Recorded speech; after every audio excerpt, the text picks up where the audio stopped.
قد خلت من قبلكم سنن فسيروا في الأرض فانظروا كيف كان عاقبة المكذبين.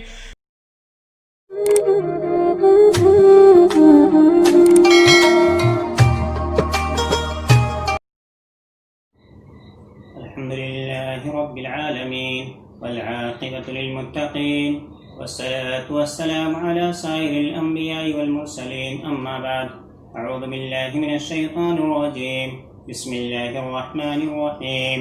وإلى ثمود أخاهم صالحا قال يا قوم اعبدوا الله ما لكم من إله غيره قد جاءتكم بينة من ربكم هذه ناقة الله لكم آية فذروها تأكل في أرض الله ولا تمسوها بسوء فيأخذكم عذاب أليم.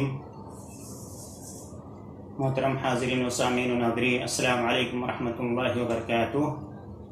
اللہ رب العالمین نے حضرت صالح علیہ السلام کا نام قرآن مجید میں 9 دفعہ ذکر فرمایا ہے۔ سورہ اعراف آیت نمبر 73، 75، 77، 73، 75، 77، سورہ ہود آیت نمبر 61، 62، 66، 89، سورہ الشعراء آیت نمبر 142، سورہ النمل آیت نمبر 45۔ کل 9 مقامات پر حضرت نوح علیہ السلام کا نام قرآن مجید میں آیا ہوا ہے۔ اللہ رب العالمین نے حضرت نوح علیہ السلام، حضرت صالح علیہ السلام کو قوم ثمود کی طرف نبی بنا کر بھیجا۔ اللہ رب العالمین ارشاد فرماتا ہے کہ ہم نے قوم ثمود کی طرف ان کے بھائی صالح کو بھیجا۔ اس نے کہا اے میری قوم، اللہ کی عبادت کرو، اللہ کے سوا تمہارا کوئی معبود نہیں۔ تمہارے پاس تمہارے رب کی طرف سے واضح دلیل آ چکی ہے، یہ اللہ کی اونٹنی تمہارے لیے عظیم نشانی ہے، اسے کھلا چھوڑ دو، اللہ کی زمین میں جہاں چاہے چر لے، اسے کوئی تکلیف نہ پہنچانا ورنہ تمہیں دردناک عذاب پکڑ لے گا۔ یہ بات ذہن نشین رکھو کہ اللہ تعالیٰ نے تمہیں عاد کی ہلاکت کے بعد جانشین بنایا ہے اور تمہیں اس علاقے میں آباد کیا ہے۔ تم میدانی علاقے میں بڑے بڑے محل بناتے ہو اور پہاڑوں کو تراش تراش کر گھر بنا لیتے ہو، تو اللہ تعالیٰ کی ان نعمتوں کو یاد رکھو اور زمین میں فساد کرتے نہ پھرو۔ حضرت صالح علیہ السلام کی قوم کے متکبر سرداروں نے ایمان لانے والے کمزور لوگوں سے کہا کیا تمہیں یقین ہے کہ صالح اپنے رب کا پیغمبر ہے؟ قوم کے لوگوں نے کہا، انہوں نے کہا ہم تو ان کے لائے ہوئے پیغام پر بھی پورا یقین رکھتے ہیں، ان کے لائے ہوئے پیغام پر ہمارا مکمل اعتماد اور یقین ہے۔ متکبرین لوگ کہنے لگے جس چیز پر تم ایمان لائے ہو ہم واضح طور پر اس کا انکار کرتے ہیں۔ پھر انہوں نے اس پر بس نہیں کی بلکہ اللہ کی اونٹنی کو زخمی کر دیا اور اپنے رب کے حکم سے علانیہ سرکشی کی اور کہنے لگے اے صالح، اگر تو واقعی پیغمبر ہے، رسول ہے، اللہ کا بھیجا ہوا پیغمبر ہے تو عذاب لیا جس سے تو ہم کو ڈرا رہا ہے۔ بلاخر ایک زبردست زلزلے نے ان کو آ لیا اور وہ اپنے گھروں ہی میں ڈھیر ہو گئے۔ حضرت صالح علیہ السلام ان سے ایک طرف ہو کر افسوس سے کہنے لگے اے میری قوم، میں نے تمہیں اپنے رب کا پیغام پہنچا دیا تھا اور تم سے خیر خواہی کی تھی، لیکن تم اپنے خیر خواہوں کو اچھا نہیں سمجھتے۔ سورہ اعراف آیت نمبر 73 سے 79 کے درمیان یہ تمام احکامات آپ کو مل جائیں گے۔ اللہ رب العالمین نے دوسری جگہ حضرت صالح علیہ السلام کے متعلق فرمایا کہ ہم نے قوم ثمود کی طرف ان کے بھائی صالح کو بھیجا۔ اس نے کہا ہے میری قوم، اللہ تعالیٰ کی عبادت کرو، اس کے سوا تمہارا کوئی معبود نہیں، اس نے تمہیں مٹی سے پیدا کیا اور تمہیں زمین میں آباد کیا، لہذا اس سے معافی مانگو، پھر آئندہ کے لیے اس کے سامنے توبہ کرو، بلا شبہ میرا رب بہت قریب ہے اور فریاد رس ہے۔ قوم کے لوگ کہنے لگے صالح، ہم کو تو تم سے بہت امیدیں تھیں، لیکن تعجب کی بات ہے کہ تم ہمیں ان بتوں کی پوجا کرنے سے روکتا ہے جن کی عبادت ہمارے آبا و اجداد بھی کیا کرتے تھے، بلا شبہ ہمیں تیری دعوت میں واضح شک ہے۔ صالح علیہ السلام فرمانے لگے اے میری قوم، ذرا بتاؤ کہ اگر میں اپنے رب کی طرف سے واضح دلیل رکھتا ہوں اور اس نے مجھے اپنی عظیم رحمت سے سرفراز فرمایا ہے، پھر بھی میں اس کی نافرمانی کروں تو اللہ کے عذاب سے بچاؤ میں کون میری مدد کرے گا؟ اس طرح تو تم نے مجھے زبردست خسارے میں مبتلا کر دو گے، اور اے میری قوم، یہ اللہ تعالیٰ کی اونٹنی تمہارے لیے واضح نشانی ہے، اسے کھلا چھوڑ دو اللہ کی زمین میں جہاں چاہے چرے، اسے کوئی نقصان نہ پہنچانا ورنہ تمہیں فوری عذاب آ جائے گا۔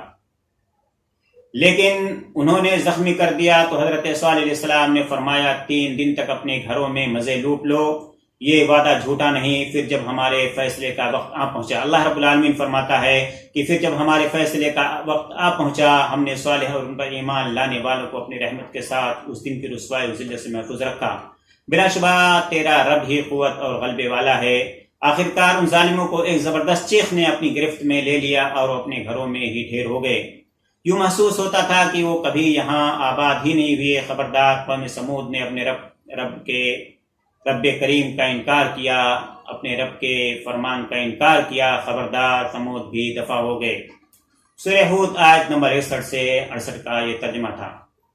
اللہ رب العالمین نے ایک دوسری جگہ فرمایا، سمود نے پیغمبروں کو جھٹلایا جب ان سے ان کے بھائی صالح نے کہا، کیا تم اللہ سے نہیں ڈرتے؟ بلا شبہ میں تمہاری طرف امانت دار پیغمبر ہوں، اس لیے اللہ تعالیٰ سے ڈرو اور میری اطاعت کرو۔ میں اس تبلیغ کے سلسلے میں تم سے کوئی اجرت کا طلبگار نہیں، میرا ثواب اور اجرت تو اللہ رب العالمین کے ذمے ہے۔ کیا تم یہاں ہمیشہ کے لیے امن و امان کے ساتھ رہو گے؟ ان باغیچوں اور چشموں میں، ان کھیتوں اور نخلستانوں میں جن کے خوشے ٹوٹے پڑتے ہیں یعنی رسبرے ہیں، تم بلا ضرورت تکلف کرتے ہوئے پہاڑوں کو تراش تراش کر گھر بناتے ہو۔ اللہ تعالیٰ سے ڈرو اور میری اتباع کرو۔ ان ظالموں کی بات نہ مانو جو زمین میں فساد پھیلاتے ہیں اور اصلاح نہیں کرتے۔ وہ کہنے لگے، تو جادو کے زیر اثر ایسی باتیں کرتا ہے، ورنہ ہم ہی جیسا ایک انسان ہے۔ اگر تو واقعتاً سچا ہے تو کوئی معجزہ دکھا۔ صالح علیہ السلام نے فرمایا، یہ ایک اونٹنی ہے جو اپنی باری پر پانی پیے گی اور تمہیں بھی ایک معین دن ہی پانی لینا ہوگا۔ اسے برے ارادے سے ہاتھ نہ لگانا ورنہ تمہیں ایک عظیم دن کا عذاب گھیر لے گا۔ لیکن قوم کے لوگوں نے اس کو زخمی کر دیا، پھر وہ جلد ہی نادم ہو گئے۔ بالآخر ان کو عذاب نے آ لیا۔ اس واقعہ میں بہت بڑی نشانی ہے مگر اکثر لوگ ایمان نہیں لاتے۔ بلا شبہ تیرا رب ہی غالب نہایت رحم کرنے والا ہے۔ سورۃ الشورى آیت نمبر 141 سے 159 کا ترجمہ۔ حضرت صالح علیہ السلام کی قوم سمود کا رہائشی علاقہ حجاز اور شام کے درمیان حجر کا علاقہ ہے، جسے مدائن صالح بھی کہا جاتا ہے۔ یہ علاقہ خلیج عقبہ کے مشرق میں واقع شہر مدین کے جنوب مشرق میں واقع ہے۔ قوم سمود کے مکانات اس علاقے میں پہاڑوں میں کھدے ہوئے صاف نظر آتے ہیں۔ سمود بتوں کی پوجا کرتے تھے۔ اللہ تعالیٰ نے ان کی طرف حضرت صالح علیہ السلام کو پیغمبر اور واعظ و نصیحت کرنے والا بنا کر بھیجا۔ ان کا معجزہ وہ اونٹنی تھی جو ان کے سامنے پتھر سے نکلی تھی۔ جب انہوں نے اسے قتل کر دیا تو انہیں ایک کڑکدار آواز کے ساتھ ہلاک کر دیا گیا۔ حضرت صالح علیہ السلام اور ان پر ایمان لانے والے بچ گئے، جو قوم کی ہلاکت کے بعد فلسطین کے علاقے رم اللہ میں چلے گئے۔ یہ قوی ترین قول ہے، لیکن ان کے قریب زرخیز علاقہ یہی تھا۔ عرب کے لوگ اپنے جانوروں کو چرانے کی خاطر گھاس اور پانی کو زیادہ اہمیت دیتے تھے، لیکن حضر موت کے لوگ کہتے ہیں کہ وہ حضر موت جا کر رہنے لگے کیونکہ وہ اصلاً اس علاقے سے تعلق رکھتے تھے یا وہ احقاف والوں کی نسل سے تھے۔ وہاں ایک قبر بھی ہے جسے وہ لوگ حضرت صالح علیہ السلام کی طرف منسوب کرتے ہیں۔